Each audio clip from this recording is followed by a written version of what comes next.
L'ambassade nous avait dit, au début quand ils ont pris le vol que peut-être il resterait 24 ou 48 heures à Chypre, on n'avait pas bien compris pourquoi. Mais nous, encore une fois, je le répète, comme c'était un groupe d'enfants, mineurs et déjà ça fait 15 jours qu'on attend qu'ils soient ra enfin 14 jours qu'on attend qu'ils soient rapatriés parce que les enfants mineurs, ça doit quand même être un peu prioritaire, j'imagine. C'est quand même une priorité, mais manifestement, on n'en a pas été une. On leur a demandé à ce qu'ils puissent prendre le vol, puisque le vol du soir n'était pas complet et qu'il y avait un vol à 17 heures et qu'eux étaient arrivés déjà à Chypre. Donc pourquoi attendre 24 ou 48 heures? Finalement, ils nous ont dit OK, on les met sur ce vol-là. Et dans la queue, ils n'étaient pas sur les listes, on leur a dit oui, on leur a dit non, on leur a dit oui, on leur a dit non. Enfin, l'histoire a duré pendant 1 heure et demie. Et puis finalement, n'arrivant pas à les faire partir, parce que soi-disant il y a eu un bug, on n'a encore pas compris le pourquoi du comment.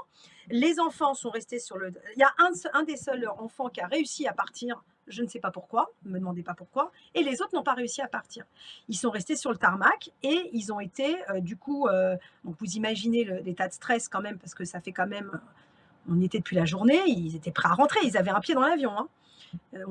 Ils ont été évacués par un autocar dans une base militaire chypriote.